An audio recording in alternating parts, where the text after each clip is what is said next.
Hello बेटा, आज बाहर बैठी हुई हूँ। हो सकता है कि थोड़ा सा वॉइस का प्रॉब्लम तुमको महसूस हो, but I will try to speak louder. थोड़ा तेज बोलने की कोशिश करूँगी। मौसम बहुत अच्छा है, that is why I am sitting here and let us see बेटा कि क्या पढ़ना है आज। आज हम जिस टॉपिक के ऊपर आ रहे हैं उस टॉपिक का नाम है प्रॉब्लम प्ले, और बेटा दूसरा है सोनेट, शेक्सपियरियन सोनेट कैसे होते हैं। तो ये दो टॉपिक्स हमको पढ़ना है। इसमें से मैं जो पहली बात कर रही हूँ वो है बेटा प्रॉब्लम प्ले की। मैम प्रॉब्लम प्ले क्या होता है? जैसे तुमने पढ़ा ट्रेजेडी क्या होता है, फिर तुमने पढ़ा कॉमेडी क्या होता है, ऐसे ही रोमांस क्या होता है, ऐसे ही एक प्ले लिखा जाता है जिसको बोलते हैं प्रॉब्लम प्ले। ये प्रॉब्लम प्ले जो होगा बेटा, ये वो प्ले होता है जिसका दूसरा नाम है realistic drama. Realistic drama, reality के करीब वाले ड्रामा। इसी का दूसरा नाम होता है नेचुरलिस्टिक ड्रामा। जो नेचर से बेटा बिल्कुल नेचुरल हो उसको बोलते हैं। तो problem play, naturalistic drama, realistic drama, आप कुछ भी बोल सकते हो इसको। इसमें बेटा कोई हीरो जो होगा वो कोई बहुत एक्स्ट्रा ऑर्डिनरी इंसान नहीं है। इसी तरीके से इसमें कोई विलन भी नहीं होता। हीरो कोई ऑर्डिनरी पर्सन है और वो ऐसे सर्कमस्टांसेस में फंस गया है जहाँ पर उसको बहुत सफ़र करना पड़ रहा है, एक कॉमन मैन। और वो एक ऐसे सर्कमस्टांसेस में फंस जाता है जिसमें वो बहुत परेशान हो रहा है। इसलिए ऐसे जो हमारे ड्रामास लिखे जाते हैं इसको हम problem play, realistic drama, naturalistic drama बोलते हैं। बेटा ये जो प्रॉब्लम प्ले है ये एंशियंट नहीं है, ये कोई पुराना ड्रामा नहीं है। इसके बारे में एरिस्टोटल ने कुछ भी नहीं लिखा था क्योंकि उस ज़माने में ऐसे ड्रामास लिखे ही नहीं जाते थे। तो जब अगर आपसे पूछते हैं तो आप ये याद रखेंगे बताने के लिए कि ये वो ड्रामास हैं जो रिसेंट टाइम्स में स्टार्ट हुए हैं लिखने। और वो कौन सा पर्सन था जिसने इसको इतना पॉपुलराइज किया प्रॉब्लम प्ले को? तो बेटा उसका नाम जो है हम बोलेंगे Henrik Ibsen. Henrik Ibsen Norway के रहने वाले थे, नॉर्वेयन थे। तो उनको हम बोलते हैं कि उन्होंने जो है वो बेटा प्रॉब्लम प्लेस लिखना और पॉपुलर किए इसको। अब इसमें बेटा एक और चीज़ है, जो भी प्रॉब्लम लिखी जाती है, जिसमें प्रॉब्लम के बारे में बात हो रही होती है, वो कॉमन सोशोलॉजिकल प्रॉब्लम होती है। वो ऐसी प्रॉब्लम होती है जो कि सोसाइटी की प्रॉब्लम है। बहुत सारे लोग उसमें वो करते हैं, फेस करते हैं उसे। ये जो उस ज़माने की सोशोलॉजिकल प्रॉब्लम को उठाया जाता है, तो बेटा इसके लिए एक और वर्ड आता है कॉन्टेम्प्ररी सोशल प्रॉब्लम, मतलब उस टाइम की सोशल प्रॉब्लम को डिस्कस किया जाता है। अब हम और आगे चलते हैं तो हम बोलते हैं इसी को बेटा, इसी वजह से हमने एक नया लिटरेरी डिवाइस निकाला, और वो लिटरेरी डिवाइस बोलता है कि प्रॉब्लम प्ले सोशल ट्रेजेडी होता है। सोशल ट्रेजेडी का मतलब सोसाइटी की वजह से ट्रेजेडी हो रही है, सोसाइटी की सिचुएशंस की वजह से हो रही है। ठीक है, तो हेनरिक इब्सन नॉर्वेयन थे, उन्होंने ये वाला कॉन्सेप्ट प्रॉब्लम प्लेस का पॉपुलर किया।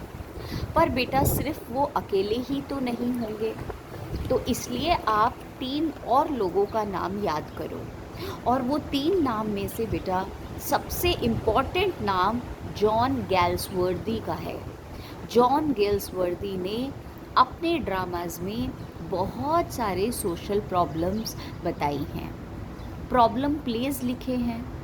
और वो अपने जॉन गैल्सवर्दी, शुरुआत तो हेनरिक इब्सन ने करी, पर बेटा जॉन गैल्सवर्दी ने बहुत सारे ये वाले प्रॉब्लम प्लेज लिखे। और इनके ड्रामास में जब तुम देखोगे तो इसमें इकोनॉमिक डिस्पैरिटी, रिच और पुअर, सोशल इनजस्टिस, इस टॉपिक्स पे वो हमेशा लिखते थे। इसे प्रॉब्लम प्लेस को आगे बढ़ाने वालों में से और बहुत सारे राइटर्स थे, जिसमें से एक और नाम याद रखना, George Bernard Shaw. George Bernard Shaw ने भी प्रॉब्लम प्लेस लिखे हैं। फिर आप आगे जाओगे तो एक और नाम याद रखोगे बेटा, जेम्स बिर्डी। जेम्स बिर्डी, तो उन्होंने भी प्रॉब्लम प्लेस लिखे हुए हैं। अब हम आगे बढ़ते हैं और अब हम बोलते हैं कि जो गेल्सवर्दी हैं, इन्होंने बेटा ये जो ट्रेजेडी है, सोशल ट्रेजेडी, ये बहुत लिखी है। ठीक है, स्टार्ट किसने करी वो आपको मालूम है। अब हम आगे जाते हैं। एक प्रॉब्लम प्ले जो है उसका नाम है बेटा जस्टिस। और जस्टिस जो प्ले लिखा उसमें एक क्लर्क है और बहुत ही ज़्यादा ऑर्डनरी सा पर्सन है, एंड ही इज़ बेटा जैसे कहना चाहिए ना वीक विल्ड। वीक विल्ड का मतलब उसकी डिटर्मिनेशन भी हाई नहीं है, उसके वो कैसे सफ़र करता है पूरे सर्कमस्टांसेस में, ये उस जस्टिस में बताया गया है। और बेटा वो जैसे बोलना चाहिए ना सोशल सिस्टम में ट्रैप हो जाता है। अब अगर हम इसके क्वेश्चंस देखते हैं तो मैंने अभी एक वर्ड तुमको याद कराया था, कॉन्टेम्प्ररी पीरियड, उसको तुम ध्यान रखना। प्रॉब्लम प्लेस में वो वाली प्रॉब्लम्स दिखाई जाती हैं जो कॉन्टेम्प्ररी पीरियड की होती हैं। तो कॉन्टेम्प्ररी पीरियड का मतलब उस ज़माने की। फिर बेटा आप आगे जाओगे तो आप उसमें फिर एक और चीज़ लिखोगे कि बेटा ये जो नाम है ये बार बार पूछे जाएंगे, वो नाम आपको मैंने अभी बता दिए, वही आप याद रखना। उसके बाद में बेटा जो हीरो है ये एक डिफरेंट लाइन है, इसको भी देख लो। जो हमारे प्रॉब्लम प्ले का हीरो होता है वो स्ट्रगल कर रहा होता है, किसी विलन के अगेंस्ट नहीं, against the forces of society, society के फोर्सेस के अगेंस्ट। फिर बेटा कोई भी प्रॉब्लम प्ले में डिग्निफाइड हीरो नहीं होता। Is it true? Yes it is true. कोई डिग्निफाइड, कोई रिस्पेक्टेबल ऐसा पोजीशन का हीरो नहीं होगा, बहुत ऑर्डनरी कॉमन प्रॉब्लम होगी। इसी तरीके से कोई विलन भी नहीं होगा। और बेटा इसके बाद में एक और ड्रामा, जैसे जस्टिस में क्लर्क की प्रॉब्लम बताई थी, वो कैसे सिचुएशन में परेशान होता है, उसी तरीके से आप याद रखोगे बेटा एक और ड्रामा लिखा था जिसका नाम था स्ट्राइफ, STRIFE। स्ट्राइफ में भी बेटा बहुत सफरिंग हुई और उसमें जो मेन प्रॉब्लम फेस करने वाले लोग थे वो थे पुअर लेबरर्स। तो बेटा जो गरीब मज़दूर होते हैं दे वर देयर। ठीक है, आगे बेटा इसमें हम और जाते हैं और आ जाते हैं यूजुअली पुअर इनोसेंट पीपल जो होते हैं सोसाइटी के, उसके बारे में प्रॉब्लम प्लेस लिखी जाती होती है। यहाँ पे बेटा प्रॉब्लम प्ले वाला टॉपिक जो है वो ख़त्म हो जाता है। अब हम जिस नेक्स्ट टॉपिक के ऊपर जाते हैं वो टॉपिक है बेटा सोनेट। तो आप सोनेट तो पढ़ ही रहे हो, पर ये शेक्सपियरियन सोनेट हम और आप पढ़ रहे हैं। ये शेक्सपियरियन सोनेट क्या होती हैं, ये कैसे शुरू हुई, उसके बारे में ये टॉपिक है हमारा। तो बेटा सबसे पहले जो सोनेट्स लिखी गई थी वो सोनेट्स हमारे इंग्लिश लिटरेचर वर्ल्ड में लिखी भी नहीं गई थी। ये सोनेट बेटा इटालियन वहाँ से स्टार्ट हुई। एक्चुअली इसकी शुरुआत देखो, आपको सोनेट के बारे में डिटेल्स बताएंगे और पूछेंगे, आपके सिलेबस में भी है, यूनिट 1 का ये लास्ट टॉपिक है जो आप सुन रहे हो। तो सोनेट जो है बेटा ये वर्ड कहाँ से आया, इटालियन वर्ड था सोनेटो। सोनेटो इटालियन वर्ड था और इस इटालियन वर्ड का मीनिंग होता है बेटा a little sound, a little strain, a little song, उसको बोलते हैं। फिर बेटा जैसा कि नाम ही बता रहा है, तो पुराने ज़माने में ये सिर्फ एक सॉन्ग हुआ करता था बेटा। धीरे धीरे ये जो एक छोटा सा सॉन्ग हुआ करता था, इसको बेटा किसी म्यूज़िकल इंस्ट्रूमेंट के साथ बजा के गाने लगे और ये धीरे धीरे नाम हो गया सोनेट। तो सोनेट जो वर्ड है वो इटालियन लैंग्वेज से आया है सोनेटो, जिसका मतलब होता है स्मॉल सॉन्ग। आगे चलते हैं बेटा। अब ये आगे चल के और भी ज़्यादा डेफिनेट स्ट्रक्चर हो गया। डेफिनेट स्ट्रक्चर का मतलब ये हो गया बेटा, ये 14 लाइन की एक पोएम हो गई थी। 14 लाइन की पोएम को सोनेट बोलने लगे, एक डेफिनेट स्ट्रक्चर बन गया। पहले था एक छोटा सा सॉन्ग होता है, उसके बाद ये 14 लाइन का एक छोटा सा पोएम को बोलने लगे सोनेट। इसमें बेटा जो लाइंस होती हैं डेकासिलेबिक लाइंस होती हैं, जिसका आयम्बिक पैरामीटर होता है। डेकासिलेबिक लाइंस और बेटा आयम्बिक पैरामीटर होता था। अब जो बेटा ये थी राइम स्कीम थी, वो भी फिक्स्ड होती थी सोनेट की। लास्ट में बेटा एक और छोटा सा नाम याद करो, वॉट्स डंटन। वॉट्स डंटन ने बोला, oh my god it's so windy. Watts Dunton ने बोला एक ब्रीफ पोएम जो कि बेटा 14 राइम्ड वर्सेस, मतलब समझ गए 14 लाइंस की एक छोटी सी पोएम जो आपस में राइम है, जिसमें बेटा राइम स्कीम फॉलो होती है, और ये एक फॉर्म में जब प्रेजेंट होते हैं, इसको हम बोलते हैं सोनेट। तो वॉट्स डंटन ने ये बात सोनेट को डिस्क्राइब करने के लिए बोली। अब हम आगे चलते हैं। तो बेटा जो सोनेट्स हैं वो दो टाइप्स की हैं। जो फर्स्ट टाइप की सोनेट्स है उसको आप बोलोगे इटालियन सोनेट। वर्ड ही इटली का था, तो बेटा सबसे पहले जो लिखी गई वो इटली में ही लिखी गई, और इसी को इटालियन सोनेट बोलते हैं। इटालियन सोनेट या फिर इसका दूसरा नाम है बेटा पेट्रीआर्कन। पेट्रीआर्कन सोनेट। तो बेटा ये पेट्रीआर्कन सोनेट या इटालियन सोनेट, ये फर्स्ट टाइप ऑफ सोनेट है। 14 लाइंस में से शुरू की 2 स्टैंजाज में होगी। शुरू की 8 लाइंस होगी, बाद में 6 लाइंस होगी। तो what is Italian sonnet, what is Petrarchan sonnet? तो आप बोलोगे it is a 14 line poem. जो फर्स्ट है वो 8 लाइंस होंगी, और बेटा जो बाद में है 6 लाइंस, उनको हम बोलेंगे बेटा सेकंड स्टैंजा। 8 लाइन का स्टैंजा जो होगा उसको बोलते थे ऑक्टेव, और बेटा जो 6 लाइन का होता था उसको बोलते थे सेस्टेट। तो ध्यान रखेंगे, हम बात कर रहे हैं इटालियन सोनेट की, पेट्रार्कन सोनेट की। पेट्रार्कन या इटालियन सोनेट 14 लाइंस में से first 8 lines Octave, second 6 lines बेटा सेस्टेट बोलते थे उसको। और इसमें भी बेटा एक ख़ास चीज़ होती थी, ऑक्टेव में कोई प्रॉब्लम बताई जाती थी, कोई सिचुएशन बताई जाती थी।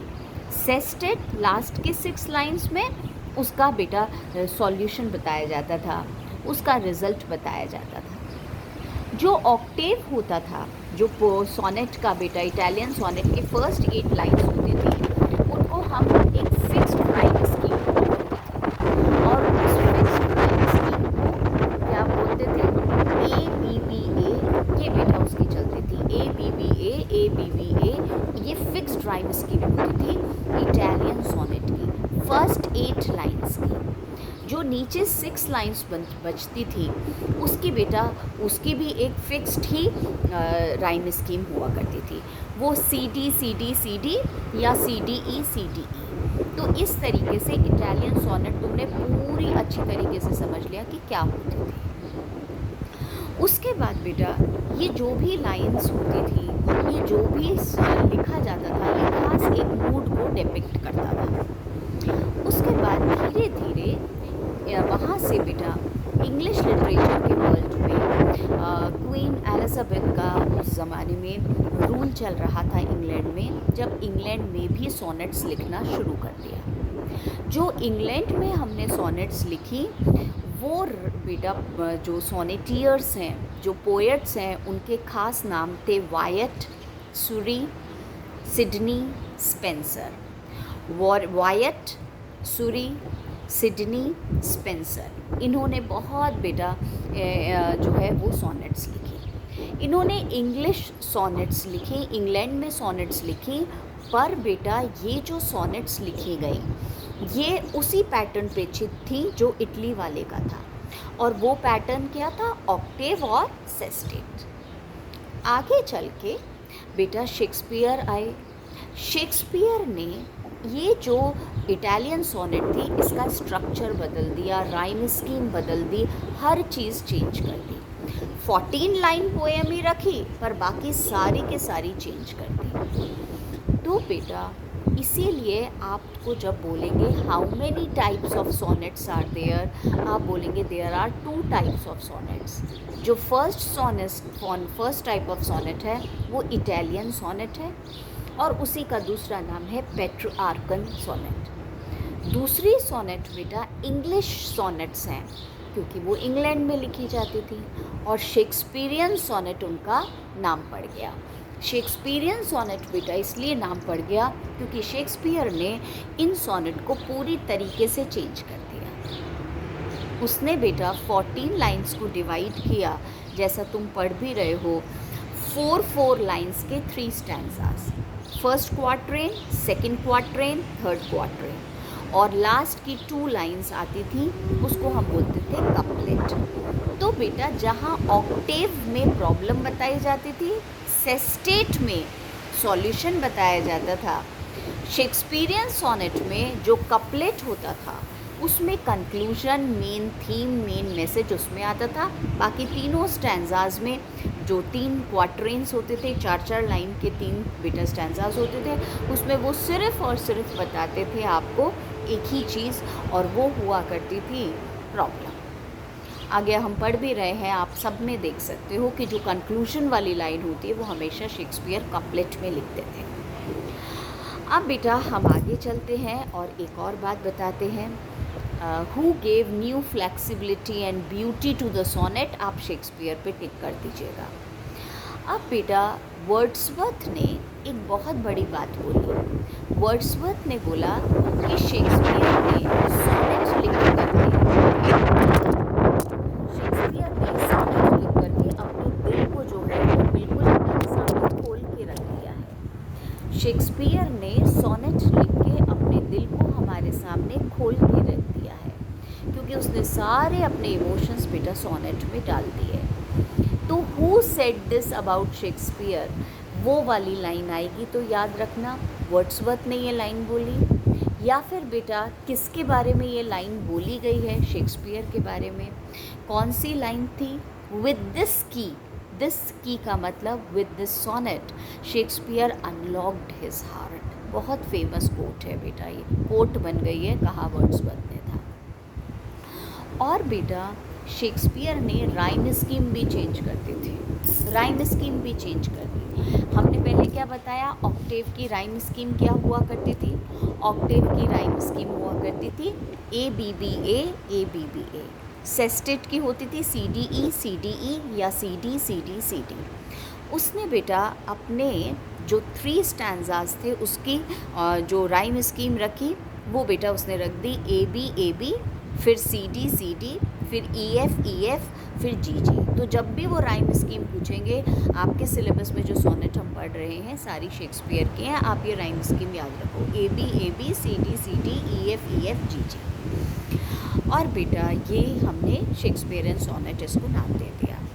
अच्छा, जनरली बेटा सोनेट्स जो है वो सीक्वेंस सोनेट्स लिखी जाती थी, सीक्वेंस में लिखी जाती थी, और मेन आइडिया सोनेट का होता था लव। शेक्सपियर ने भी ऐसा ही किया। बेटा मिल्टन जो थे, जॉन मिल्टन, उन्होंने ये सोनेट्स को सीक्वेंस में लिखने का काम ख़त्म कर दिया, उन्होंने इसको चेंज कर दिया, और बेटा वो अलग इंडिपेंडेंट सोनेट्स लिखने लगे। आज तो मेरा फ़ोन बार बार गिरे जा रहा है और बार बार डिस्टर्बेंस हो रहा है। इट्स सो विंडी हियर, बहुत हवा चल रही है ना। आई विल होल्ड इट ताकि ये गिरे नहीं और फिर परेशानी ना हो तुम्हें। तो बेटा जो मिल्टन है, मिल्टन से पहले सब लोग सीक्वेंस सोनेट लिखते थे। सीक्वेंस सोनेट का मतलब होता है कि एक ही तरीके के थीम पर बहुत सारी सोनेट लिखी, पर हमारे मिल्टन ने इंडिपेंडेंट सोनेट्स लिखने लगे। एक सोनेट का दूसरे से कोई कनेक्शन नहीं, एक जैसी थीम पर नहीं। और बेटा वर्ड्सवर्थ जो थे उन्होंने भी लिबर्टी ली और उन्होंने भी बेटा इसको थोड़ा सा चेंज किया।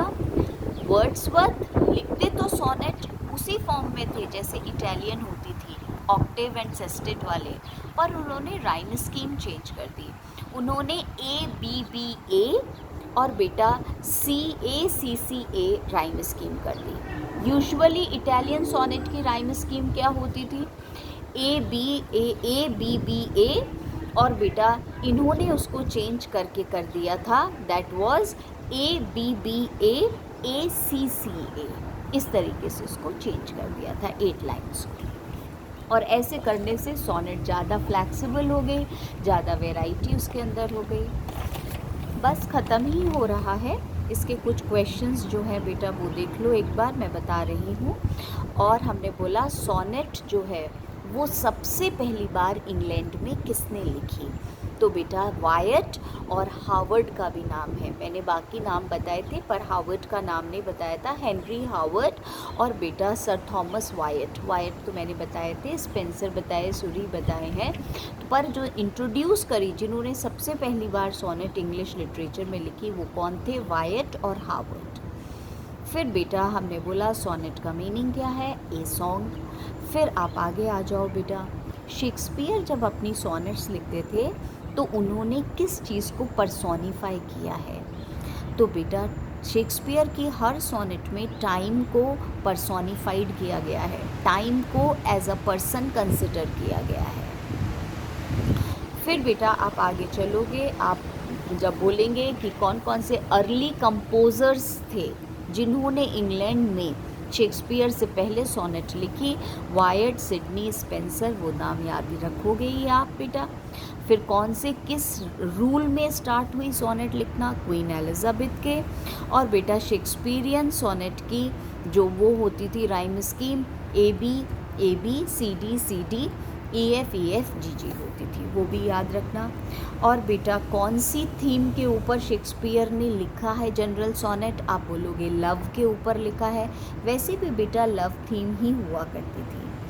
फिर बेटा शेक्सपियर ने टोटल कितनी सोनेट्स लिखी हैं? 154, जो मैंने पहले वाले लेक्चर में भी बताया था जिस दिन पहली बार हमने सोनेट्स पढ़ना शुरू किया था। बेटा पेट्रार्क और या फिर आपको बोलेंगे इटालियन सोनेट कितने पार्ट्स में डिवाइड होती थी? 2 पार्ट्स में, ऑक्टेव 8 लाइन्स का और सेस्टेट 6 लाइन्स का। और बेटा यूजुअली सोनेट कितने पार्ट्स में डिवाइड होती है? 2 पार्ट्स में, एक में प्रॉब्लम, एक में सॉल्यूशन। तो शेक्सपियर के सोनेट में 3 स्टैंजाज होते थे, पर है तो वो 2 पार्ट्स में ही। और बेटा शुरू के 10 लाइन्स में प्रॉब्लम और लास्ट की 2 लाइन्स में सॉल्यूशन। और बेटा लास्ट में आपसे बोल रहे हैं हाउ मैनी लाइन्स सोनेट में लिखी जाती हैं? 14 लाइन पोएम को हम सोनेट बोलते होते हैं बेटा। Which are the 2 types of sonnets? Italian and Shakespearean बोल सकते हो बेटा, पेट्रियार्कन और इंग्लिश सोनेट्स बोल सकते हो। और बेटा सोनेटो वर्ड इटालियन है जिसका मीनिंग है ए सॉन्ग।